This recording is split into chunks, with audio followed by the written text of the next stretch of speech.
Jonathan Monroe Craig. How the fuck are you guys doing tonight?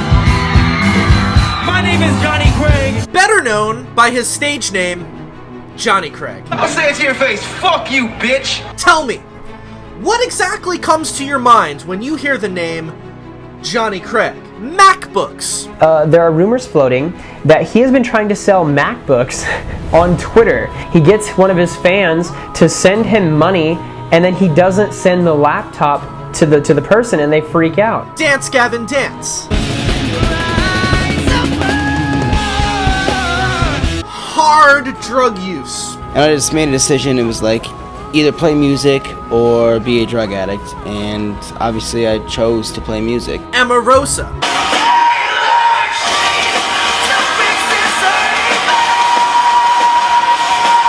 Drunk and disorderly conduct. Habit I can't break: waking up and drinking beer and orange juice. Slaves.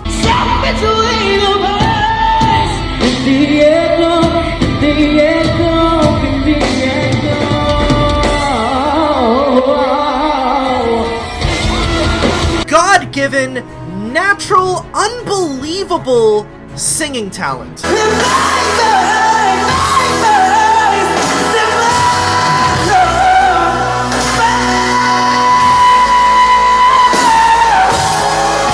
More MacBooks. MacBook thief, I need my hair away.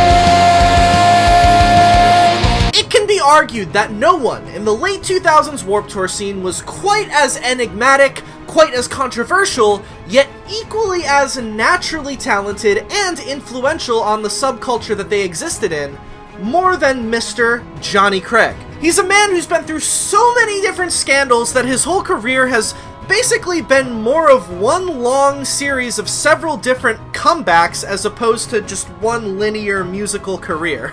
Today, we're going to be going over his entire career, the ups, the downs, the bands, the records, the scandals, from start to finish. From the downtown Battle Mountains to the Relativities to the Isles and Glaciers, from the MacBooks to the mullets to the drugs, and everything in between. Strap in, y'all, because it gets dark, it gets crazy. My name is the Cozy Representative, and today I bring you the rise and fall of Jonny Craig, Part 1. Let's go. What I've learned, what I've learned, but I always seem to give up on myself. Well, I'm all gone. Say you love me either way. Say you love me anyway. When I'm all gone, say you love me either way.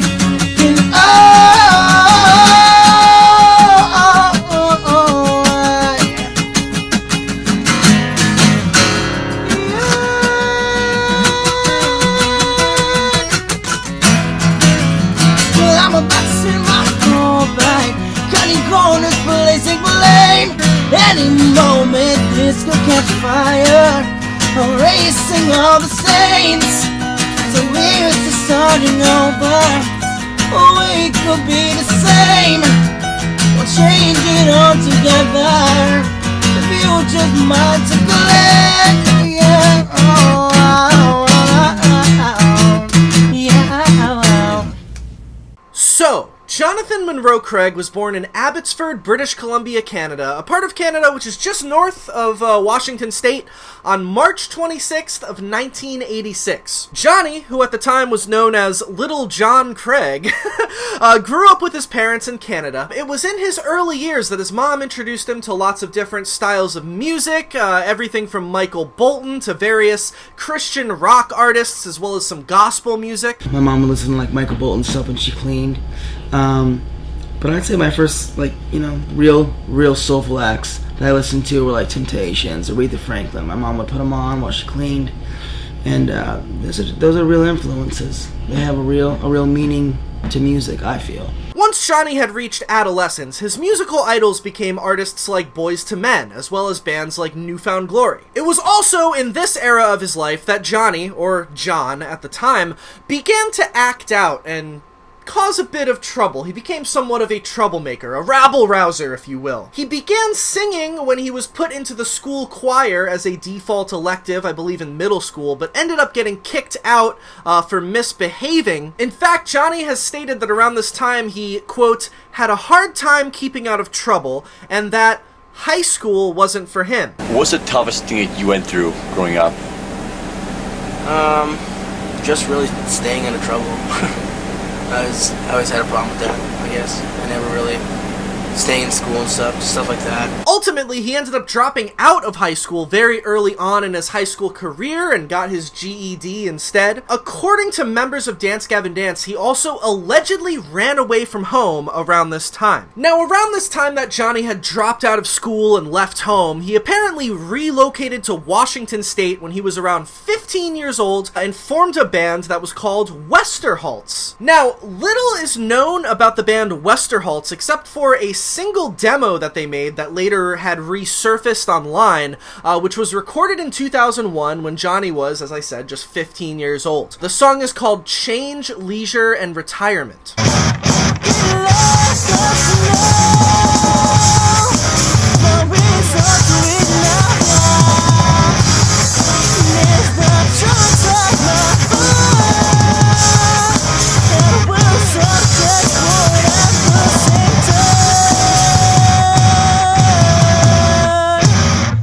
Cool. Now, to say that the style of this song is ahead of its time is an understatement, if you ask me. First of all, the band basically sounds a lot like Jonny's later band, Emarosa, and this style of post-hardcore that westerHALTS were doing on this demo was a sound that I have never heard anyone else do in as early as 2001. It was pretty crazy. Also, Jonny's vocals sound insanely good, and he doesn't sound much different than he really ended up sounding vocally later on in life.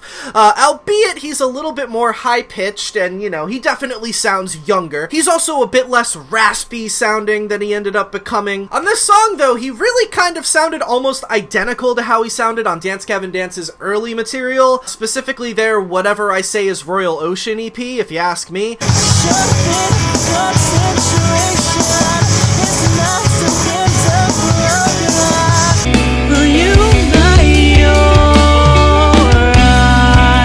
Which is telling of the fact that Jonny was simply just naturally a very gifted singer right from the get-go, without any, you know, vocal lessons or practice or real vocal training. He obviously discovered very early on that he can just sort of open his mouth and randomly he can just sing amazingly in perfect pitch with great technique as early as 15 years old in his first band westerHALTS. He's just naturally a great singer. He naturally has amazing vocal talent, seemingly out of nowhere. This element of Jonny's persona, his natural vocal talent, in my opinion, adds to his enigmatic, almost cartoon character-like existence as a human being, but we'll sort of get more into that later. Either way, this early westerHALTS demo is very cool, and it's a shame that there's not more information about this band floating out there somewhere. It would be very cool to hear more music by them, or see footage of a show they played, or even a picture of them or something. Anything along those lines, because they were making some music that was very unique and very, very special and ahead of its time, if you ask me. And obviously, like I said, Jonny had stumbled upon the fact that he could sing like a motherfucker very early on, right here in his first band.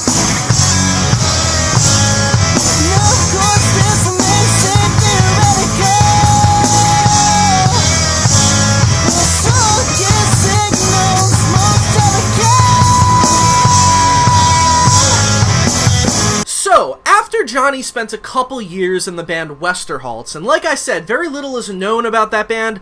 It's unclear whether they broke up, maybe Jonny quit. It's unknown what actually happened to that band, but in 2002, it is known that Jonny then joined a Tacoma, Washington-based pop-punk outfit called Ghost Runner on Third after becoming friends with their guitar player. Jonny was just about 16 years old at this time. Now, the band Ghost Runner on Third began playing shows around the Washington Washington area, as well as utilizing early social media sites such as MySpace and Pure Volume to start building a small buzz online. Like I said, musically, Ghost Runner was very pop punk and emo influenced. On their MySpace page from 2004, they actually list Hot Water Music, Saves the Day, Gatsby's American Dream, and especially Green Day as their main influences.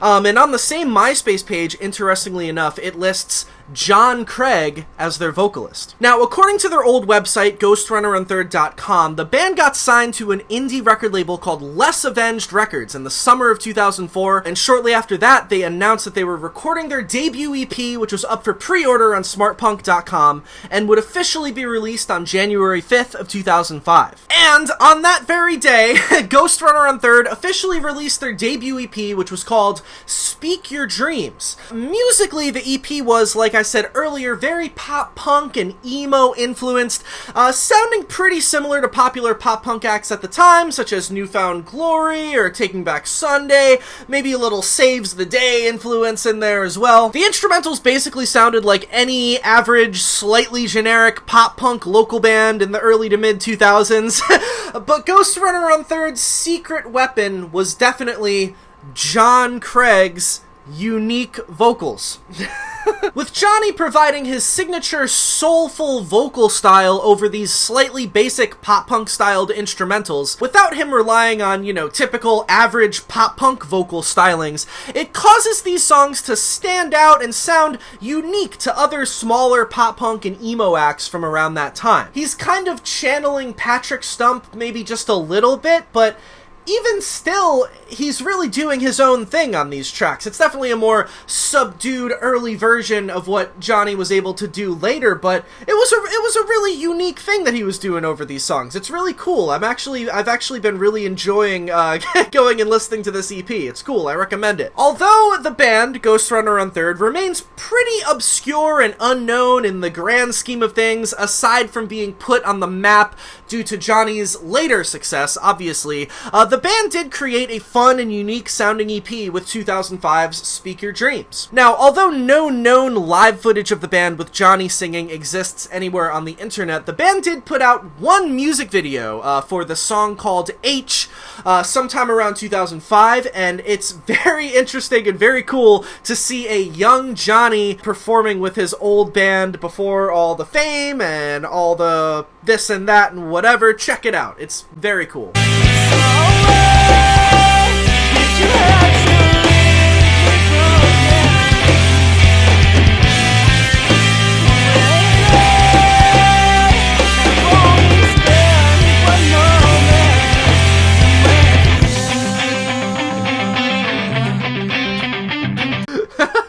Looking good there, Jonny. Nice hair, man.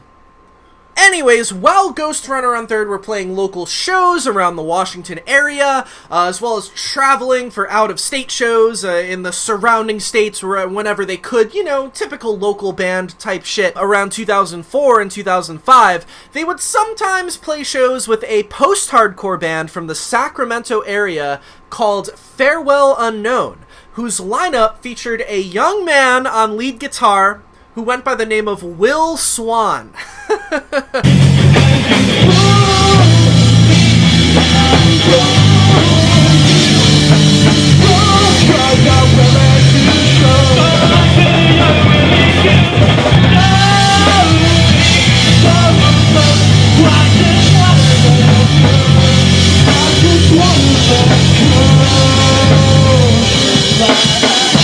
Now, Jonny had struck up a friendship with Will Swan, and this friendship proved itself to be an important one, because at a certain point in 2005, due to Jonny's alleged burgeoning drug problems during this time, as well as his apparent failure to be a reliable contributing member to Ghost Runner Unthird, a physical altercation, apparently, between Jonny and another member of Ghost Runner caused Jonny to be ousted from the band Ghost Runner Unthird. Once this happened, Jonny had apparently left Washington State and went to live in Sacramento with Will Swan and his family. Now, my sources for this information come from somewhat of an expose MySpace blog post that Dance Gavin Dance had wrote about Jonny a few years later after all this went down. Now, this is skipping ahead a little bit, and don't worry, I'm going to explain way more about this specific blog post and its meaning later, so don't worry about that. We're gonna get into it. But for now, I'm just gonna share with you the one section of it where they describe the instances of Jonny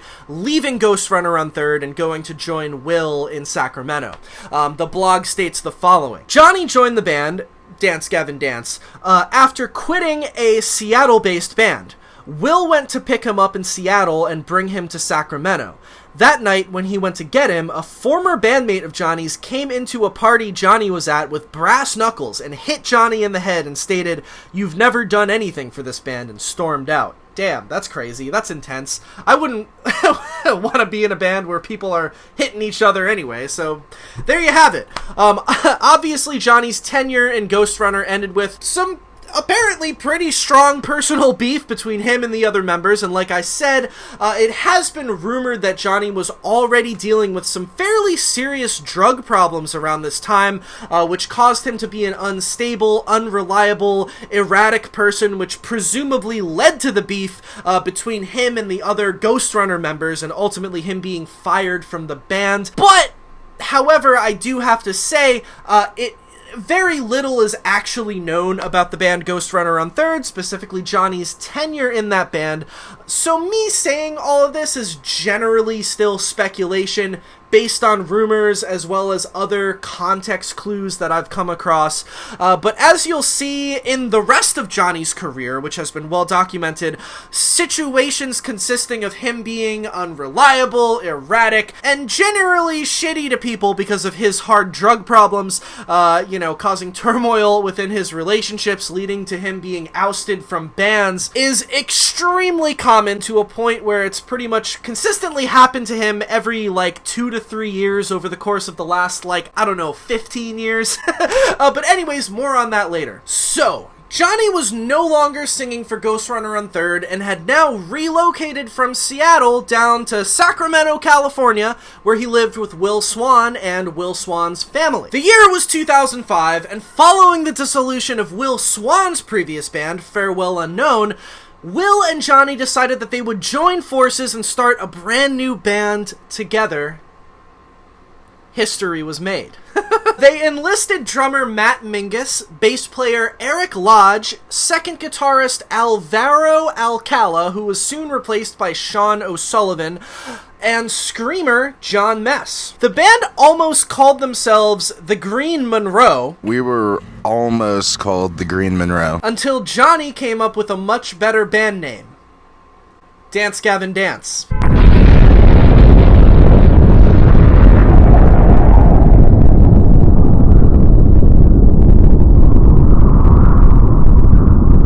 We thought it was the Green Hornet, or at least I did. I was like, why are we going to name ourselves a bad third-rate superhero? Third-rate. And we almost were. But wow. Dance Gavin Dance, the name got brought up, and the idea to change our name to Dance Gavin Dance instead of Green Monroe, I think I was the catalyst for that. Yeah, thank you. You're welcome. Yeah, because there's no way we would have been successful if we were the Green Monroe. Yeah, I'd be like a DJ for EDM right now or something, Now, the early Dance Gavin Dance material utilized the progressive, noodly, post-hardcore stylings that Will Swan had been developing with his old band Farewell Unknown, and combined it with Jonny's silky smooth, high-pitched, powerful, soulful-styled vocals, which found a much better home placed on top of Dance Gavin Dance's post-hardcore flavor, as opposed to the more pop-punk leaning Ghost Runner on 3rd, if you ask me. And the band also added the Scrams-influenced screamed vocals of John Mess, giving it a heavier and also a more dynamic and well-rounded sound. They were like a Supreme-styled pizza, you know what I mean? They had all the elements, it worked well together, it was delicious. All the members of Dance Gavin Dance and all of their respective styles were much like different puzzle pieces, which in theory should not have worked together. Since when did a heavy post-hardcore band ever have a lead singer whose vocal stylings were more comparable to, like, Usher or Justin Timberlake than literally any rock or post-hardcore singer, with sort of a Scrams-esque styled screamer to complement him as well? What? But when it all came together, almost like magic, all these different puzzle pieces randomly, by chance, created a polarizing yet brand new, unique, captivating, and if you ask me, a genuinely amazing, fucking special new style of post-hardcore. And that was early Dance Gavin Dance. The band started out by releasing some early demos onto their MySpace page around 05, 06. Like, for example, one of their earliest demo tracks, I think this might be their first song ever, if not one of their first songs ever, Attack of the Dashing Young and Bold.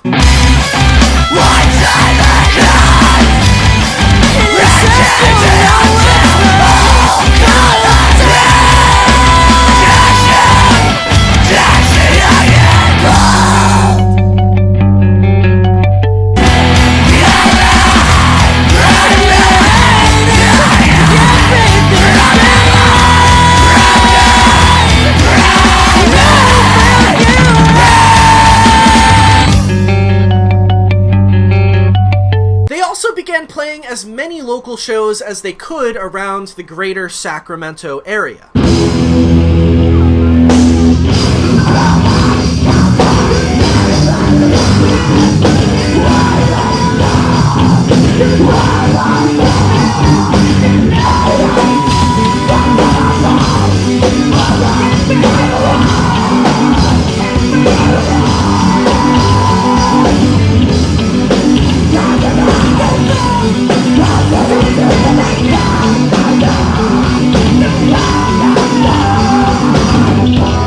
Over the course of 2005, the band kept writing songs and playing shows and tightening up the screws and developing their sound a bit more before entering a recording studio in 2006 to record 7 tracks for their debut EP. The EP in question, which was titled Whatever I Say Is Royal Ocean, was originally released independently by the band sometime in 2006, but after the band started garnering plenty of local hype around the Sacramento area, as well as a good amount of buzz online, DGD eventually got picked up by Rise Records, who re-released the Whatever I Say Is Royal Ocean EP on November 14th of 2006.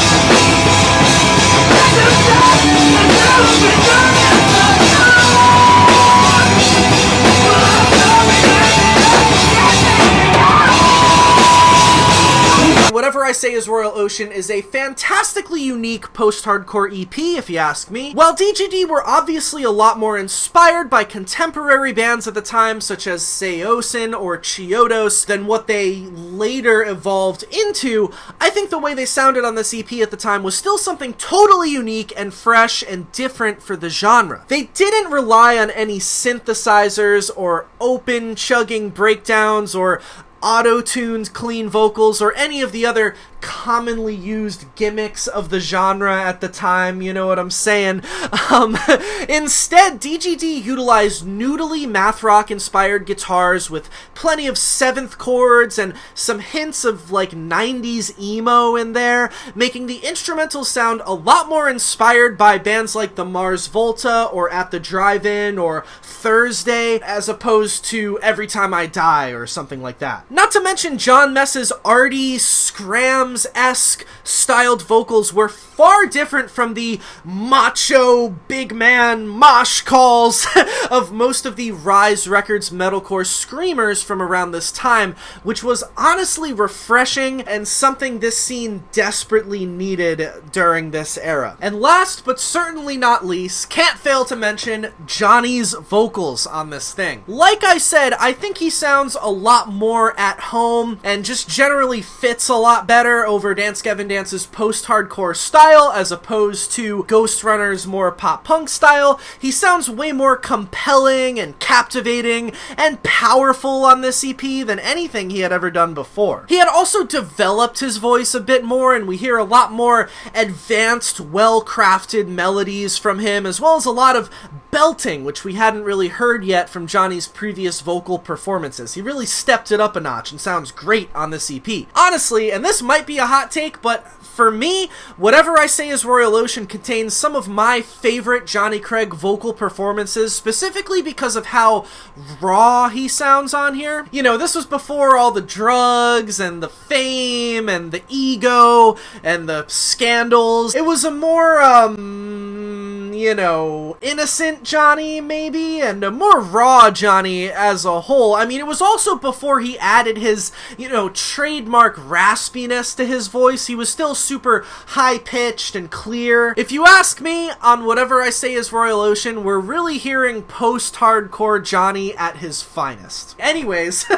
after being signed to Rise Records and releasing their debut EP, Dance Gavin Dance began touring with bands like Poison the Well, Olympia, Drop Dead Gorgeous, Alisana, and The Devil Wears Prada, and they also began amassing a considerable amount of hype within the metalcore and post-hardcore scene. Audiences were definitely taking note of their unique, captivating musicianship, as well as Jonny Craig's powerful, high-pitched, soulful, natural vocal talents, which was new for the scene. Dance Gavin Dance had definitely unleashed something new and something different amongst the, at times, cookie-cutter post-hardcore scene, and those who got it recognized their greatness. Finally, on May 15th of 2007, Dance Gavin Dance released their debut full-length record called Downtown Battle Mountain through Rise Records.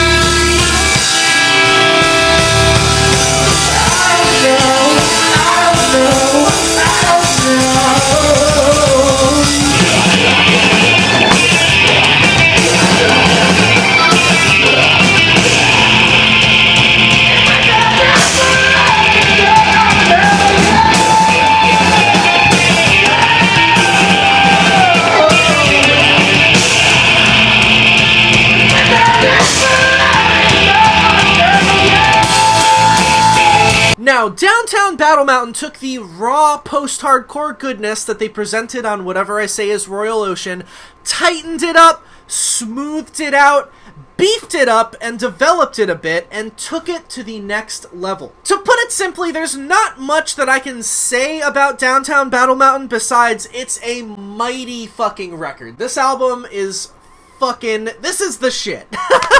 A true post-hardcore classic, a magical journey through some of the most special, unique, and tastefully well-done post-hardcore the scene had ever heard up until this point in time. If you ask me, this record is right up there with All's Well That Ends Well by Chiodos and, like, Doppelganger by The Fall of Troy when it comes to influential, standout post-hardcore classics from this era. Songs like And I Told Them I Invented Times New Roman and Lemon Meringue Tie proved to be truly anthemic, standout hits for the band, hits within the scene. And other tracks like It's Safe to Say You Dig the Back Seat, or Strawberry Andre, or Surprise I'm From Cuba, brought the post-hardcore genre as we knew it to new heights and new places at the time. Dance Gavin Dance had officially put themselves on the map and were bigger than ever before now.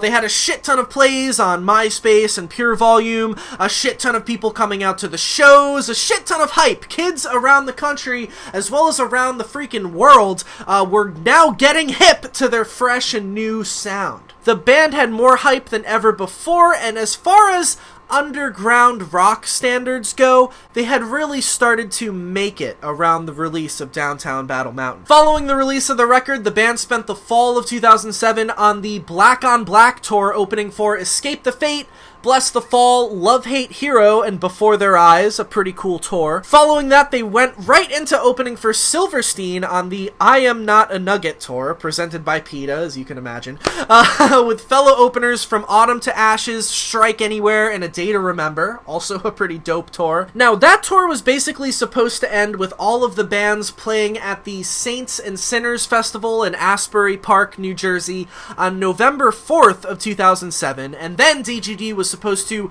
immediately hop on another tour with Heavy Heavy Low Low, Foxy Shazam, and Tara Mellos. However, on the day of the Saints and Sinners Fest in New Jersey, the fate of both Dance Gavin Dance as well as the burgeoning young scene star Jonny Craig were both changed forever. This is where things start to get a bit juicy. So, to preface this story, I haven't really mentioned this yet, but despite all of the success and attention and hype Dance Gavin Dance were receiving at this point, tensions within the band were starting to rise, and inner band turmoil between members was starting to reach a breaking point, specifically between Jonny versus, well, pretty much everyone else in the band. Basically, and we're actually going to get more into the details of this once I read that Dance Gavin Dance MySpace blog that I was talking about earlier. But over the course of the last 2 years that Jonny was singing for DGD, his overwhelming drug and alcohol consumption was turning into a huge problem and was causing him to be extremely unreliable when it came to band business, and he also became somewhat of an erratic wild card of a human being and was increasingly difficult to deal with or just straight up be around. In fact, there were several instances apparently where Jonny would straight up disappear while the band was on tour, or he would get really fucked up and quit the band in a heated moment one night, only to show up the next day and apologize or say he was joking and ask to rejoin the band. Problems like this with Jonny had actually reached a point where Dance Gavin Dance's guitarist, Sean O'Sullivan, had left the band in August of 2007, apparently because he could literally just no longer fucking deal with being around Jonny and dealing with his frustrating ways. He peaced out.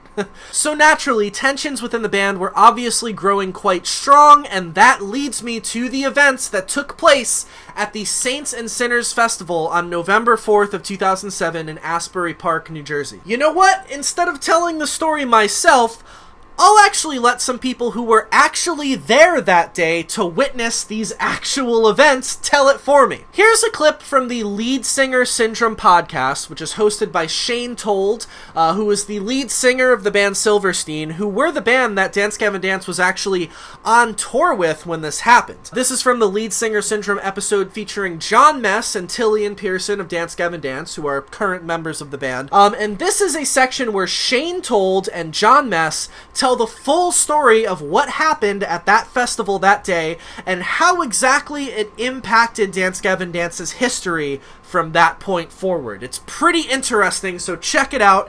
Take it away, Shane and John. So, for the people that don't know, this is 07, and you guys were on tour with us, and Strike Anywhere. You guys were, Strike Anywhere, From Under to Ashes, we were headlining, it was B Markets, and... Yep. You played Maine. We played Maine. We did play Maine. Portland, Maine. We did a bunch of weird stuff. But the last show was in New Jersey, in Asbury Park. This festival, I think it was called Saints and Sinners Festival. So I didn't really know that I didn't know anything about Jonny and like his drug use or anything really about that at this point. I knew he was a bit of a crazy guy at times, and I knew that you guys were a little bummed out at him in some ways. So the place we played is this kind of big, like almost like an arena, and so it has like a concourse area, you know, like where they would sell like concessions at an arena or a ballpark. So that's where they have all the merch.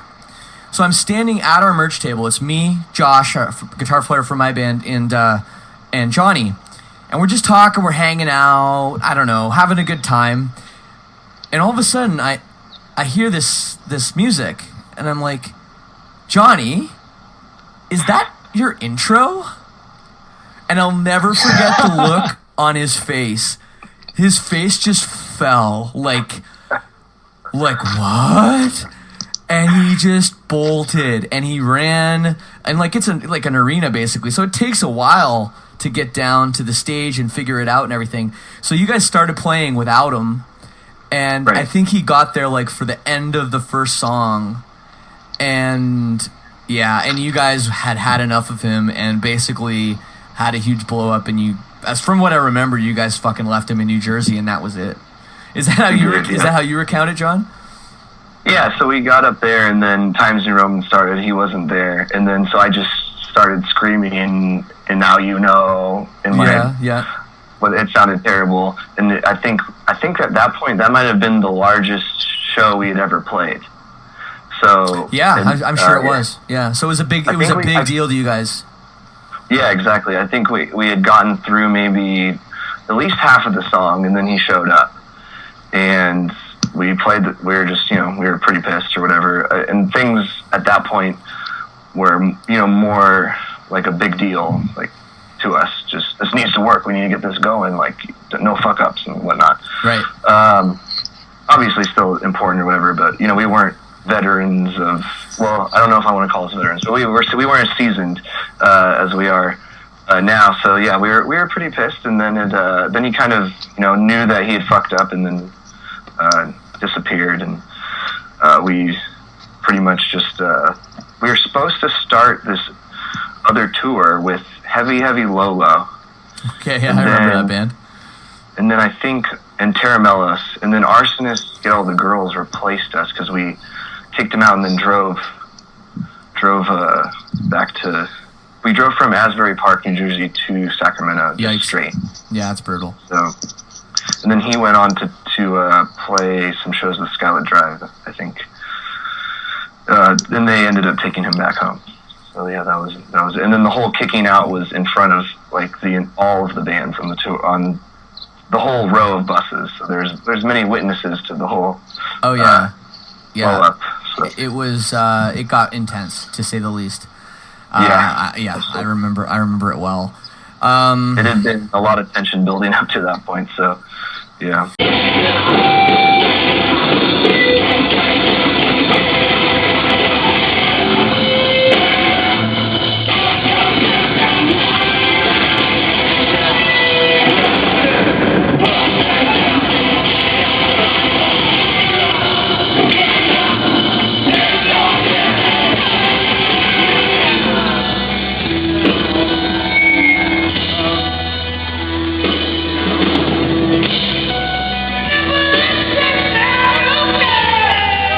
So, there you have it. After this show at the Saints and Sinners Fest, Jonny Craig was officially kicked out of Dance Gavin Dance. Pretty crazy. Despite such a successful year together and music fans within the scene starting to take note that Jonny really had one of the best singing voices in the whole scene at that point, the inner band tension and Jonny's crazy, drugged out, erratic antics had proved to be too much for them to handle, and they let him go. Now, following Jonny's exit from the band, the remaining DGD members posted a blog onto their MySpace page. This is the blog that I've already mentioned a couple times already and already read a little bit out of. It's a rather infamous blog where they basically described all the reasons why they kicked out Jonny, as well as all of the details behind all of the inner band turmoil caused by Jonny's crazy behavior and excessive drug use, etc., etc. Now, this blog was basically kind of like an expose piece about who Jonny really was as a person from Dance Gavin Dance's point of view. It was basically them airing out all of the dirty details of who this guy really was behind the scenes. I'm about to read the blog post in its entirety in full, and some of this stuff within the blog may sound pretty exaggerated and intense, but given Jonny's track record throughout his entire career, I don't really find any reason to believe that Dance Gavin Dance were lying about any of this stuff or blowing anything too out of proportion, but I digress. I will say, though, that this post is definitely obviously written out of anger Definitely in a heated moment. So that's, take that as you will, but you know what I'm saying.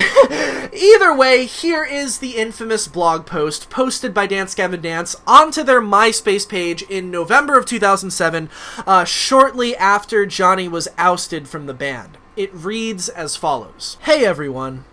As you may already know, there have been rumors flying around about the band and what has transpired over the past week. Here is what happened.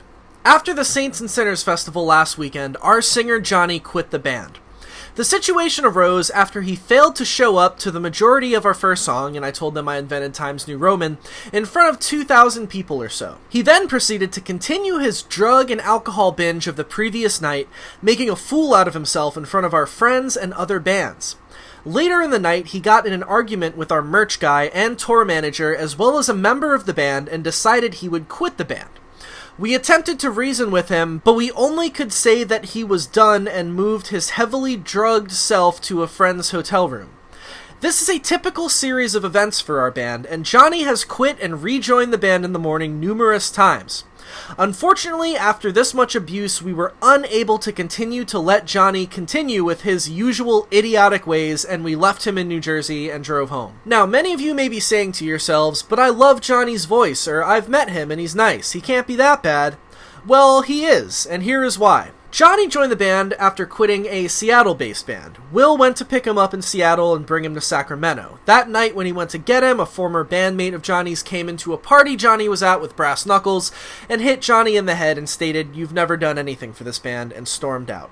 We should have taken the hint from the get-go. Arriving in Sacramento, Jonny proceeded to leech off of everyone around him. He lived at Will's house as well as Eric's and John's house for the next 2 years. He never paid rent, refused to get a job, and stole from us. Jonny's cell phone plan that Eric's name was in racked up $1,000 in text messages that Jonny never paid Eric back for. He collectively owes us and other people he used thousands of dollars. Some facts about Jonny that might make you understand more. He ran away from home sometime in his early adolescence. He never graduated from middle school. He has lived off of other people his entire life. He has never been able to hold a job or work hard at anything. His stomach collapsed from drinking, and he had to have part of his intestines removed. Jonny is not a pleasant person to be around, nor a person you can enjoy talking to anything about or bond with at any level other than drinking or doing drugs. Because of his inability to exist as a normal human being, we would get easily annoyed and frustrated of having this bum, whose only ability in life is singing, live for free at our homes. He would travel between different band members' places as well as other friends, often blaming us for his situation. Our only salvation was his girlfriend, who he used for money and transportation, all while cheating on her with multiple underage girls at the same time. At one point we got Jonny to live with some friends for a while, which was nice, only for him to end up stealing morphine from a friend's disabled mom and becoming highly addicted to it. So addicted that he could barely sing for a period of time. We had an intervention with him and tried to get him in a rehab program, but he failed to attempt any sort of change. Once there was no morphine, he continued with drinking and other pills. There are maybe 2 or 3 times in the past 2.5 years that Jonny has not drunken himself into a stupor. At a point, Jonny lived at Will's house where he repeatedly disrespected Will and his parents as well, stealing their food and talking down to them, all the while thinking they fully disliked him. In terms of his interaction with the music aspect of the band, he had none. Jonny plays no instruments, did not aid in writing the music, and is much like an idiot savant. For the EP, he recorded his parts completely blacked out wasted using made-up, on-the-spot, incoherent lyrics. The fact that everything came out the way it did makes you think he must be autistic. During the writing of the full-length, Jonny was kicked out of Eric's and John's apartment as it was impossible to live with such a disrespectful, dirty, rude human being who could not even clean up after himself. Jonny flipped out and ran away to Canada, where he proceeded to do massive amounts of drugs for the next couple of months. He also stole a girl he was cheating on his girlfriend with's computer and sold it for drug money. The album was finished and Jonny would not come home. We sent him countless $200+ tickets to come home, which he ended up spending on drugs. After hearing the demos of the new album and pissing off the people he leeched off of and lived with, he came back to Sacramento. Jonny lived once again with John and Eric, sometimes not moving from the couch for days at a time. He wrote nothing for the new album and managed to drink so much hard alcohol that his stomach collapsed on itself, putting him in the hospital for many days. He had a large portion of his intestine removed. At the time, if we had not gotten him to the hospital any later, he would have died. This reaction to heavy drinking has only happened to 25 known people in the United States. Jonny continued drinking right after he got out of the hospital. So we finally get to Portland to record the CD, and Jonny manages to write nothing for it. In the studio, he would drink and drink until random melodies popped into his head and he recorded them. John and the engineer/producer Chris acted as a cheerleading squad, and producers keeping Jonny recording as long as he could, helping him write parts until he lost interest. Keep in mind, recording for 4 hours or more is the longest Jonny has ever focused on anything. Once Jonny's vocals are done, we had to do the task of making up lyrics to the slurred sentences he composed and were almost impossible to decipher. Those which he remembered were filled with awkward grammar and statements that make absolutely no sense. For example, in Strawberry Andre, the chorus is, "I fear I can't believe it's you." What? When we finally got on tour, we figured things might get better. Since Jonny was the center of attention and we were playing shows every night, he might chill out. Touring ended up building up Jonny's ego and making him think even more that he was God's gift to Earth and the only reason that our band had fans. At the same time, he was paranoid, angry, and incredibly self-conscious. He couldn't balance any money, so he ended up stealing from us as well as manipulating many people to give him money to buy drugs and other pointless crap. He pocketed merch money and stole out of our cash box nightly. He even went as far as to post bulletins on our MySpace telling fans coming to shows to bring him pills. Other times, Jonny would get so drunk or high that he would cut songs from the set. The majority of our Rise Records and headlining tour, we played only 4 songs because of Jonny. 95% of all shows we have ever canceled have been because of Jonny.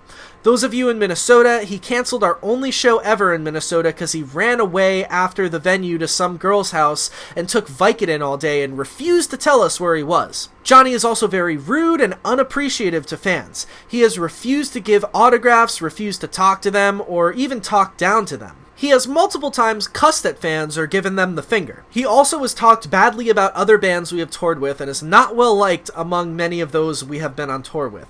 The reason our guitar player Sean left earlier this year was because of Jonny. Sean felt he could not coexist with a person as despicable as Jonny, nor represent a band with a person such as this in it. Jonny would often persecute Sean for his Christian beliefs while having absolutely no understanding of religion or spirituality. So in the end, our band was not able to deal with this poor excuse for a human being. And even regardless of that, if we had kept him, the amount of painkillers he began doing after he left was rendering him unable to sing our songs and affecting his hearing for the worse.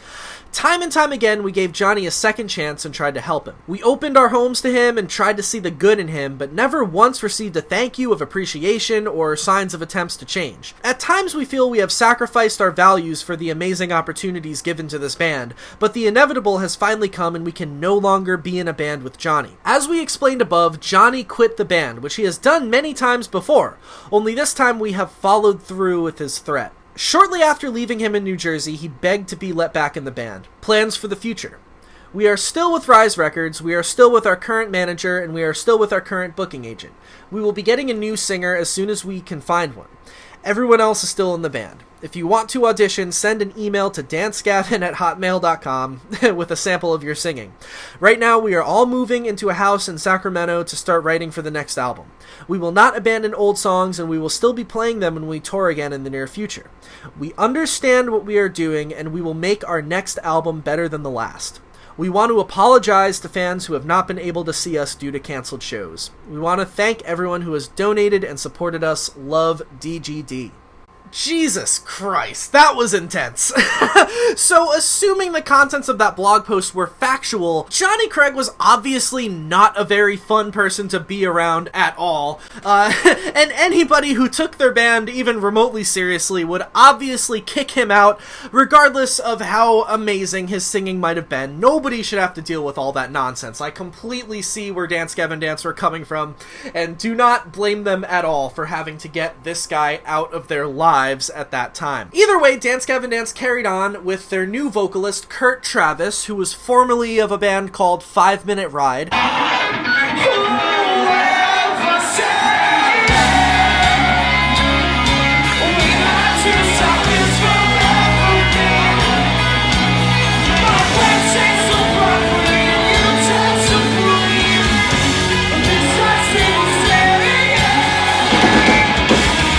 Jonny, despite what people may or may not have thought about him due to the contents of Dance Gavin Dance's blog post, he carried on as well. Immediately after leaving Dance Gavin Dance, Jonny actually played some shows filling in for the band A Skylit Drive, who didn't have a vocalist at the time.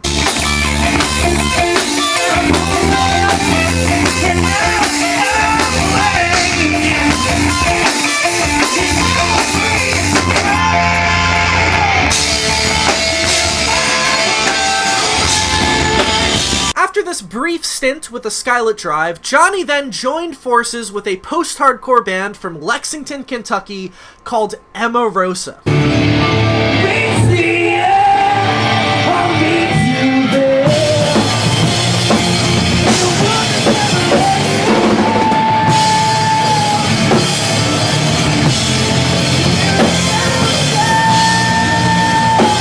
Now, Emarosa were hot off the heels of releasing their debut EP for Rise Records called This Is Your Way Out, which featured Chris Roeder on lead vocals, who later went on to front bands like A Graceful and Like Moths to Flames. This EP featured way more of a standard metalcore sound, reminiscent of popular bands at the time such as Under Oath and The Devil Wears Prada, with a little bit of some southern metalcore influence, reminiscent of Every Time I Die as well.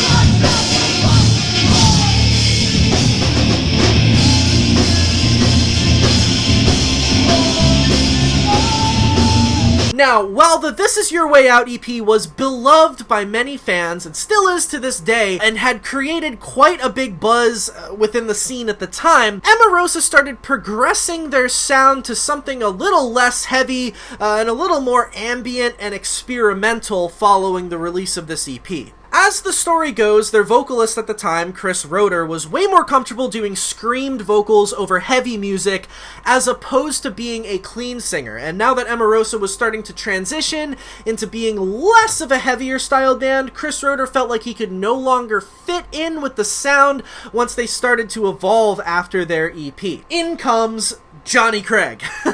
On November 19th of 2007, just like a few weeks after he had been ousted from Dance Gavin Dance, it had been officially announced online that Jonny had joined Emarosa as their new vocalist. Emarosa started playing shows with Jonny at the helm, and come January of 2008, they put up a demo of their new song, which was called Set It Off Like Napalm, onto their MySpace page.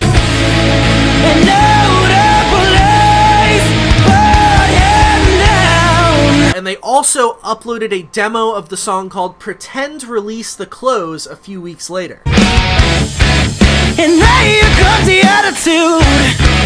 Well, I'm not even mad at you. The word had started to spread amongst the scene that Jonny was the new vocalist of Emarosa, and a considerable amount of hype was beginning to grow. Finally, on July 8th of 2008, Emarosa's debut full-length record, as well as their first release with Jonny on vocals, called Relativity, was officially released through Rise Records. Now, Relativity is an absolutely fantastic album, and much like Dance Gavin Dance's early material, was a very unique and innovative post-hardcore album when compared to most of the other bands coming out in that scene during that wave at the time. Now, I don't know if Relativity is regarded as quite as legendary and influential as Downtown Battle Mountain is, because while it is a great album, back in the day, Emarosa were kind of cursed with the label of supposedly just being a softer Dance Gavin Dance, with a good amount of fans also strongly preferring their heavier, more metalcore sound on the This Is Your Way Out EP.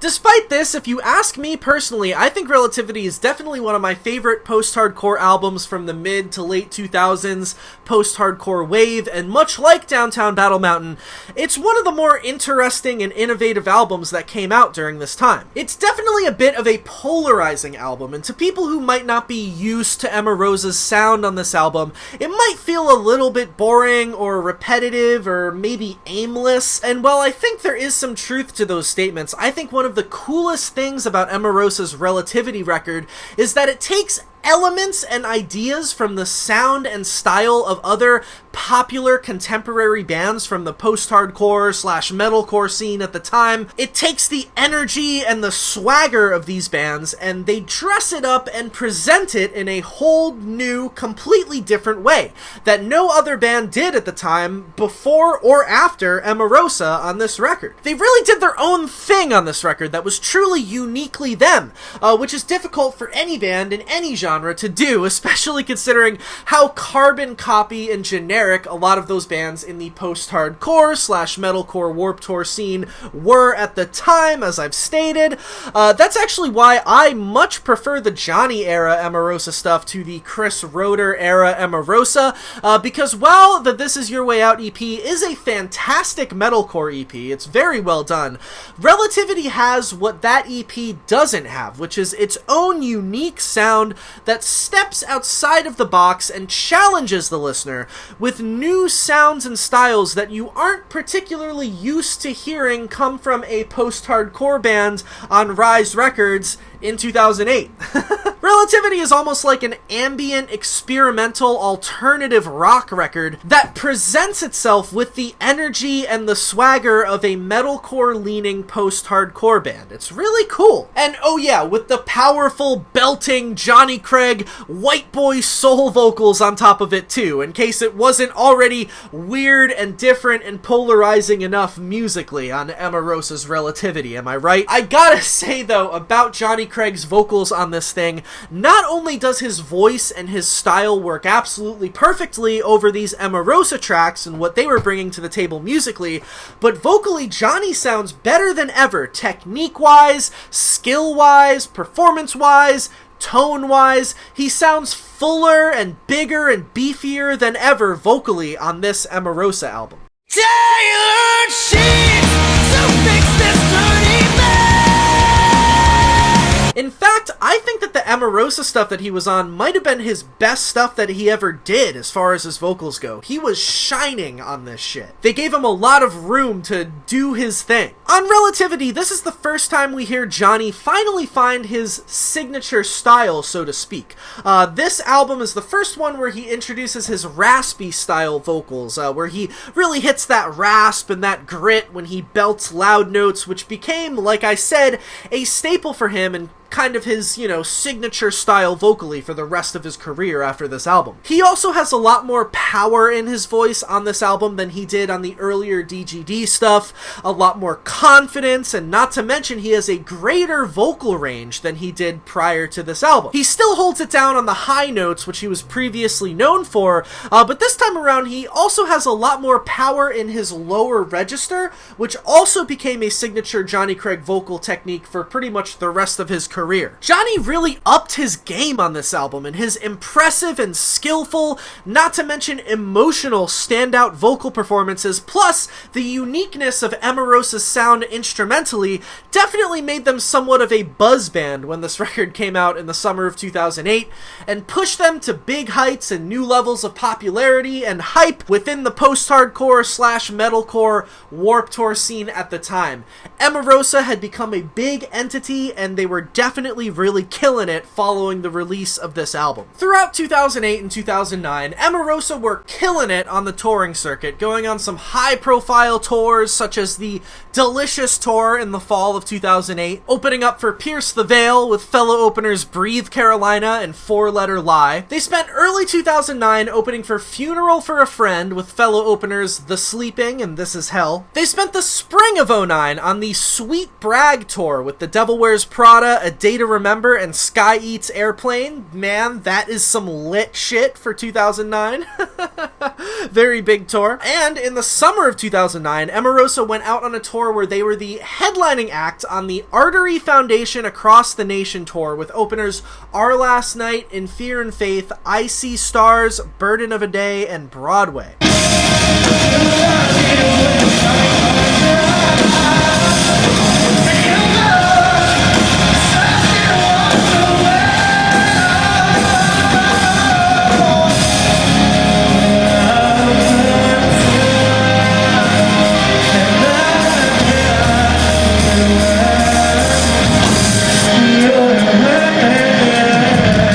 Now, as Emarosa Emarosa wrapped up this summer tour, this Artery Foundation Across the Nation tour, Jonny Craig actually then released his first ever solo record, which was called A Dream is a Question You Don't Know How to Answer, on August 18th of 2009 on Rise Records.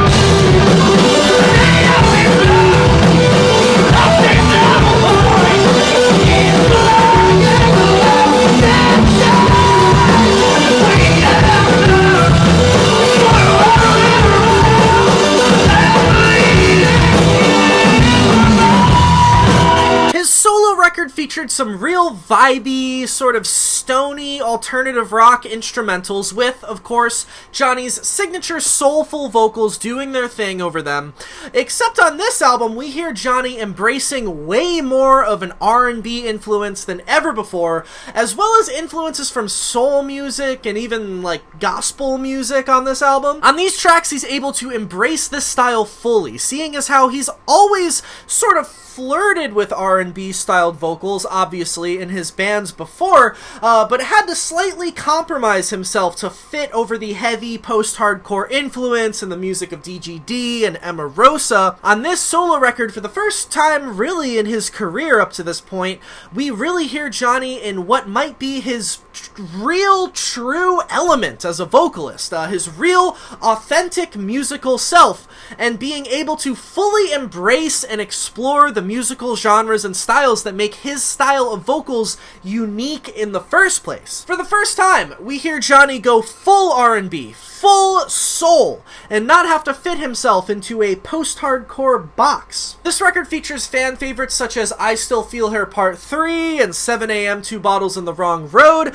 and Jonny also shows off his crazy vocal talents on the powerful What I Would Give to Be Australian and the sexy, sensual I've Been Hearing That You're Freaky. This record also features probably his most popular solo song at the time, which is the sad acoustic song Children of Divorce, which was apparently written about a situation in which I guess Jonny had impregnated a woman at around this time, and then she subsequently sort of just bailed on him and took the kid with her and didn't allow him to have any contact with her or the child, which is a very fucked up situation in a lot of angles, but I mean, knowing about the kind of human being that Jonny was around this time and that he was in subsequent years, I kind of don't really blame the girl. You know, I probably wouldn't want 2009 Jonny Craig to be involved with my child's life also, just given, you know, I mean, remember that blog post that Gavin Dance made? He was very unstable at this point in time, so, I mean, there's elements to it. I kind of can't really blame the girl, but also in the song features some really mean lyrics, some really kind of nasty lyrics directed at this woman and also this child. Lyrics like, I never planned to carry your burdens, but this child was a mistake. You lay awake crying because your child carries my name while I regret ever making you a part of my life.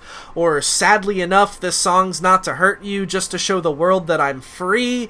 I mean, this is the kind of song that, just on the surface level, you know, it sounds like a really sad, beautiful song, you know, with Jonny's silky smooth voice over it. It sounds really touching and moving, and this is apparently a really deep and powerful, you know, and personal song to a lot of people. A lot of people have found a lot of meaning in this song, but, you know, I think when you read the lyrics like these and you really zoom into what he was really saying on this song and what really happened with this woman that was in his life, and also the kind of person that Jonny was during this time, it makes you look at it a little bit differently, and I'm like, I don't really know if this song really is as, like, touching and meaningful as people took it at the time. I mean, I remember loving this song when I was, you know, in high school and not really thinking very much about the lyrics or the situation it was written about, and then now as an adult looking back, I'm a little bit like, I don't really know about this. I want to pose this question to you,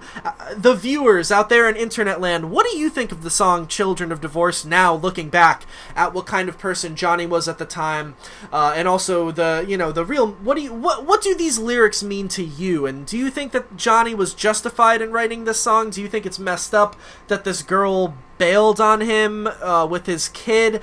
Or do you think she was kind of in the right, knowing how crazy and kind of erratic and drugged out that Jonny was at this time? Do you see where the woman was coming from? Or do we just not know enough about the situation in general to even really comment on it? I don't know. I'm only bringing this up because, researching Jonny's past and, listening to a lot of these songs again for the first time in a while, like this song I hadn't heard in years, and rereading these lyrics, I'm just like, well, if that were me in his shoes and I had just impregnated a woman and then she just bailed on my life and left me with no way to contact her or the child, I don't think I would write a song basically shitting on her and the kid. For me, I would take that as a big wake-up call and be like, why is this happening to me? Why, is this woman not wanting me to be a part of her life or the kid's life? There must be a reason. There must be something that I do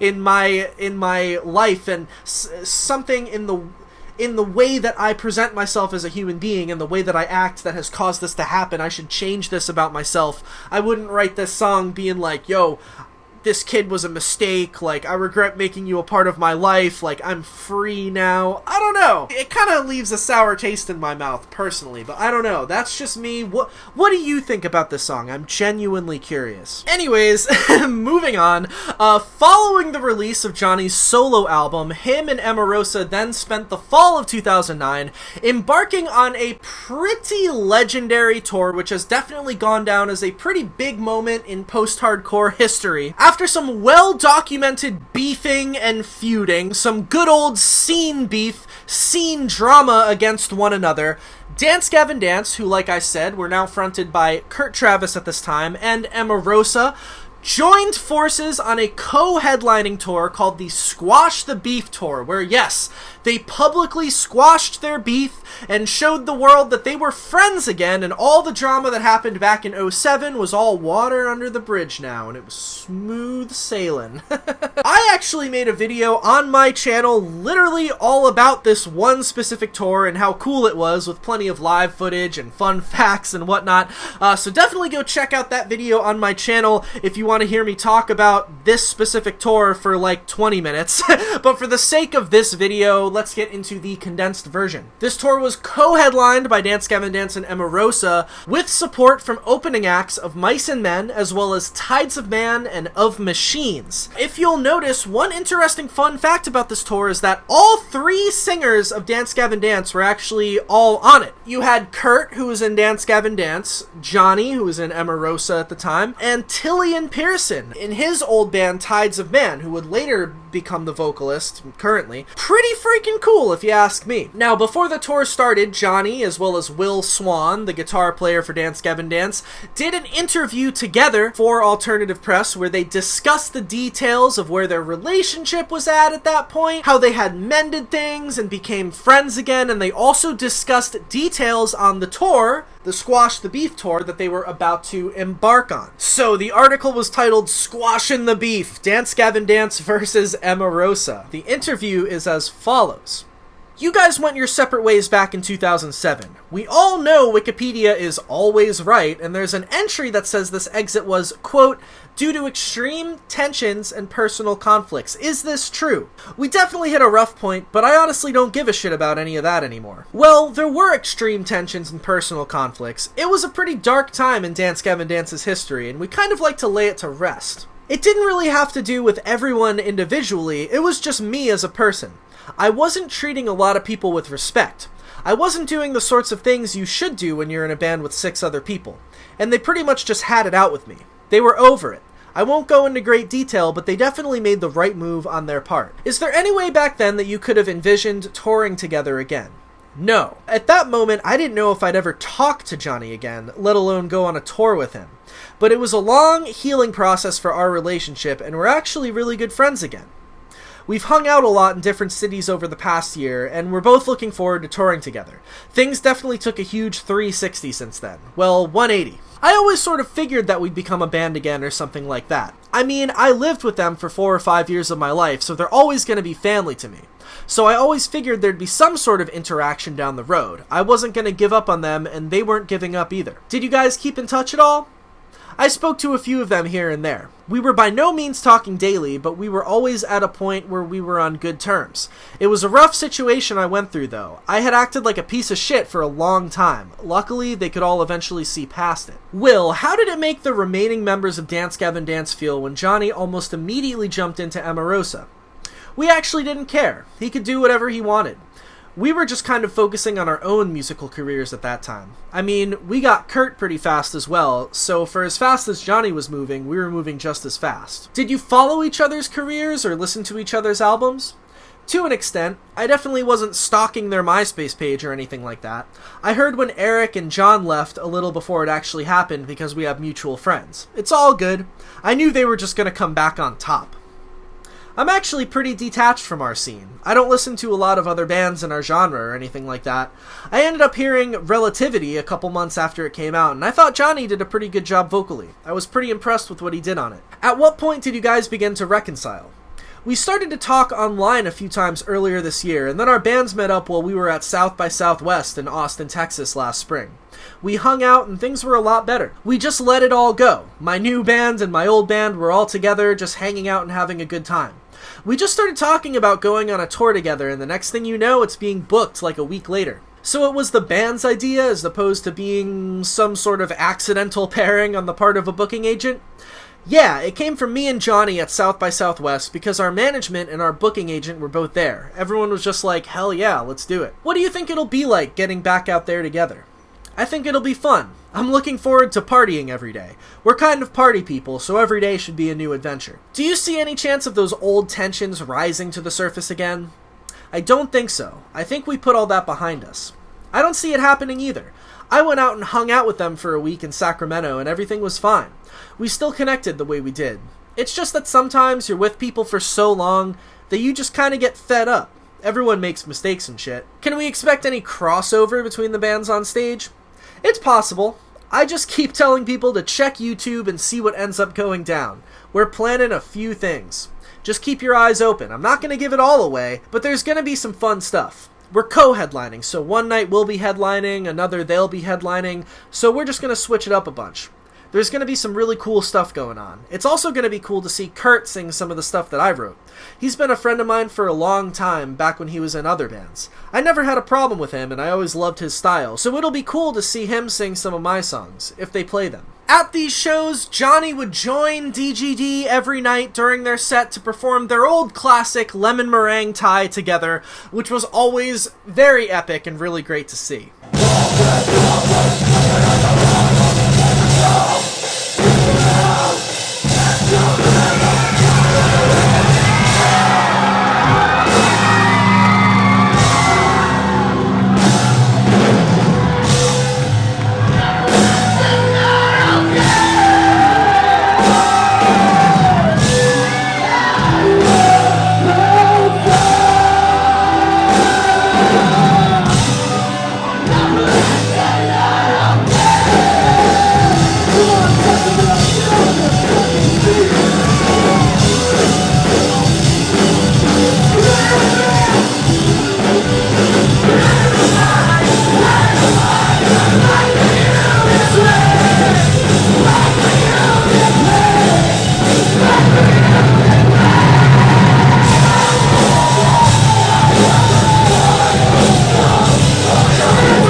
the Squash the Beef tour wrapped up, the year 2009 came to a close, marking the end of a very busy and also a very successful year for Mr. Jonny Craig. His band Emarosa was obviously killing it, and Jonny himself, as his own individual artist, his own entity, was more popular and successful than ever before. If you ask me, Jonny was really, truly in his prime at this point. You know, this was pre-MacBook scandal, and yes, we will get into that. I won't give away too much, but this was dark era for Jonny. Like, he was still at this time extremely well respected in the scene, and he had also worked his way up to being one of the most popular, well-known figures in the post-hardcore Warped Tour scene in general at that time, up there with Craig Owens and even like Anthony Green. Like, the dude was fucking killing it. He was huge. Not to mention, he was definitely, without question, in the midst of releasing probably his best music of his entire career during this time. He was dropping scene classics like Emarosa's Relativity and his first solo record and that first Dance Gavin Dance record, and he was about to drop some even more classic shit throughout 2010 and 2011, which we will get into. He was just dropping classic after classic after classic, bangers after bangers, sounding amazing on each album. He was amidst a really good upward trajectory during this time in his career. The sky was the limit for him at this point. Don't fuck it up, Jonny. Don't fuck it up. I'm not going to give anything away, but he might have fucked it up. But we'll get into that. Stay tuned. The start of 2010 saw another truly monumental moment for both Jonny Craig's career as well as the Warped Tour post-hardcore scene in general, and that was, yes, the release of The Hearts of Lonely People, which was the first and only EP released by the post-hardcore Warped Tour supergroup that Jonny was a part of at the time, called Isles and Glaciers. Isles and Glaciers boasted an all-star lineup which featured, obviously, Jonny Craig on vocals, as well as Craig Owens from Chiodos on vocals, Vic Fuentes from Pierce the Veil on vocals and guitar, Mike Fuentes from Pierce the Veil on drums, Matt Goddard from Chiodos on bass, Nick Martin, who used to be in the band Underminded and later went on to play in Drugs and then later Sleeping with Sirens, on lead guitar, and Brian Southall, who used to play in Boys Night Out as well as the receiving end of Sirens, on guitar and keyboards. Pretty fucking crazy, hype city for sure. So the band was apparently put together by Jonny and Craig Owens all the way back in 2008, and the lineup of the supergroup was actually officially announced by Alternative Press all the way back in December of 2008. Isles and Glaciers actually played their one and only live show on March 21st of 2009 at South by Southwest in Austin, Texas.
Obviously, due to all of the band members' busy schedules with all their main bands, it took quite a while to get this EP written, recorded, and subsequently released. But my god, what an incredible EP this is, am I right? Definitely a true relic, and a really special EP from a very dope and important supergroup. The whole idea of Isles and Glaciers is a very unique and special thing within itself, and the fact that some of the scene's biggest stars at the time put put this together and that it came to fruition and got finished and got released is in itself really fucking awesome. And not to mention, the quality of the songs on this thing are just absolutely insane. These songs are so fucking good and so well done, so timeless. Believe it or not, I would definitely consider this EP to be some of the best work from all of the artists who were involved in it. Craig, Jonny, and Vic's vocals work together harmoniously, and they really bring out the best in one another. This project really allowed each singer to experiment in ways that they normally couldn't in their own respective bands, while each member seemingly also helped push one another to new heights when it came to vocal performances and vocal melodies and experimentation and songwriting and all that. Now, as far as Jonny's contributions on this EP go, I really love what he contributed vocally to the song Clutch, and Viola Lion features an absolutely breathtaking chorus from Jonny. One of the best choruses I think he's ever done, to be honest. It gives me chills still to this day. There's so many great songs on this EP. Hills Like White Elephants is a anthemic, fucking standout classic scene song.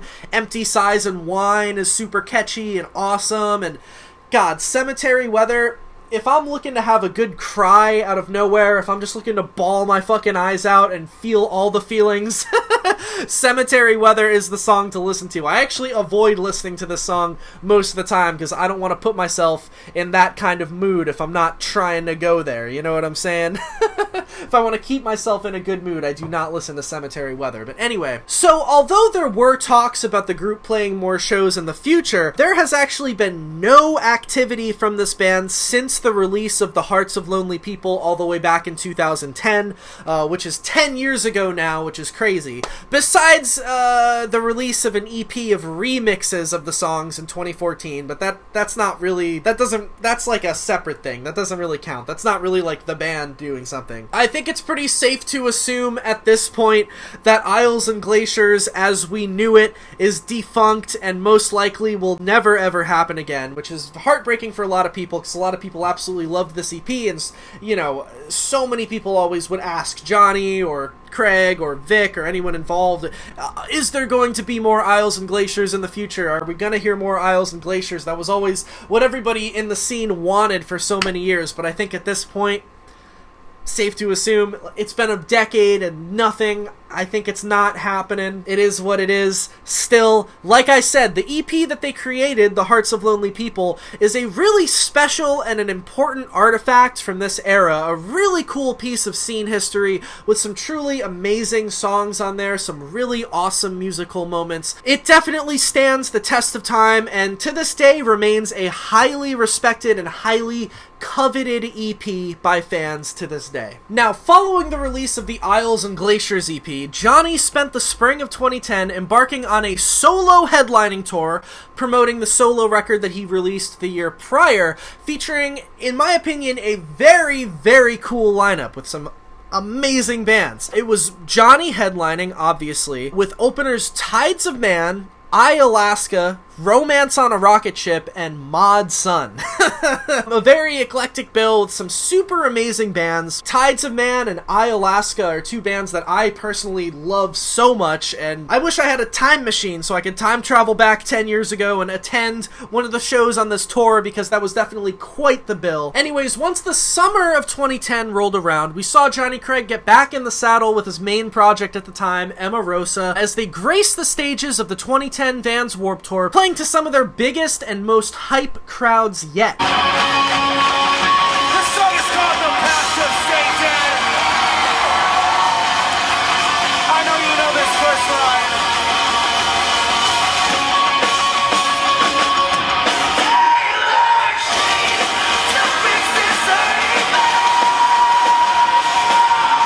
Also that summer, while the band were amidst their trek across the country on that summer's Warped Tour, they officially released their second full-length record. On June 29th of 2010, Emarosa's self-titled record was released through Rise Records, and on this record we see Emarosa move away ever so slightly from their experimental post-hardcore sound that they laid down on 2008's Relativity into a slightly more anthemic alternative rock sound this time around. One of the biggest differences on this new Emarosa LP was the song structures. Instead of what they did on Relativity, where they embraced the use of very unorthodox and experimental song structures where there were rarely any set verses or choruses or bridges, most of the songs were just random parts kind of just thrown together, sometimes in no apparent order or for no real rhyme or reason. This particular style of unorthodox song structures was, however, actually utilized pretty heavily and excessively by most of the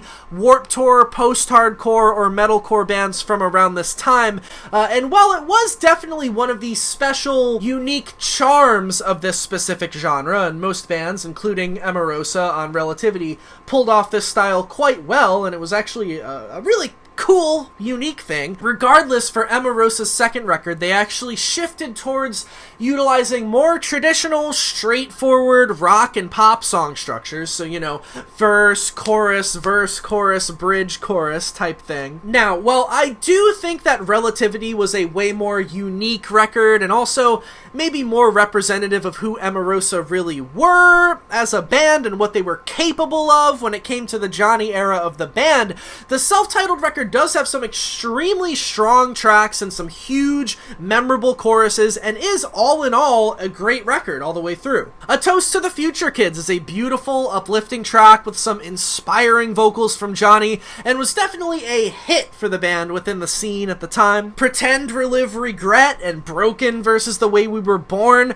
are both standout, strong, memorable songs with some amazing choruses, and although songs like these are a bit less on the post-hardcore side of things, it is really cool to hear Emarosa tackle this more alt-rock type sound with these more traditional song structures, because they really honestly do pull it off super well, and I've always found this whole record to be an extremely satisfying listen from front to back. The Game Played Right might actually be one of my favorite songs Emarosa's ever done, and features some really incredible vocal performances from Jonny, and some really energetic, captivating instrumentals from the rest of the band. And I can't fail to mention the closing track on this album, We Are Life, which is yet another standout track. It's an incredibly moving song with a ton of emotional depth and emotional vocal performances from Jonny. I think many fans would agree with me that this is also one of Emarosa's better songs from the Jonny era, and another one of Jonny's best choruses on this song as well. All in all, Emarosa's self-titled record was super well received by fans when it came out, and it saw the band and Jonny see even bigger new heights of success and hype. Remember what I was saying earlier about how Jonny was really in his prime during these years?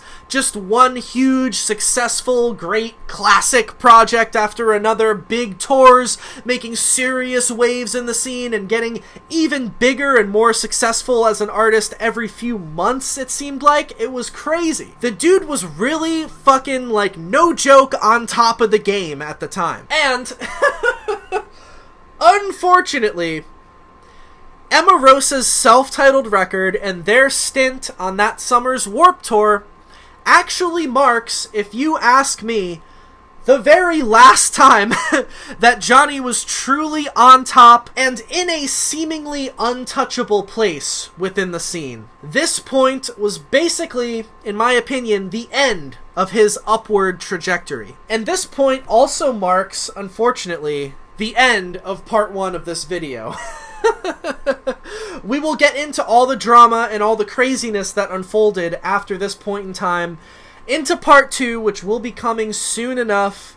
Don't worry, it's not going to be months and months until that video. I'm literally working on it as we speak, so stay tuned. Thank you for everybody who, watched this video. I hope you enjoyed it.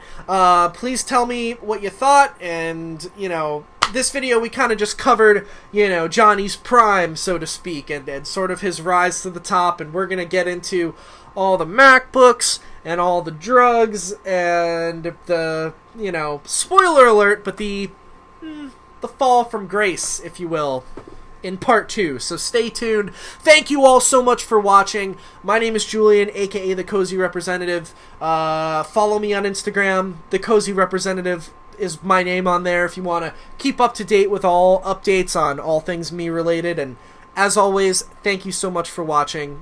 Have a great night, and I will see you again very soon for part 2, where we will wrap up the crazy story of Jonny Craig. So, signing off, Cozy Representative, have a great night, y'all. I love ya. I will see ya. Peace.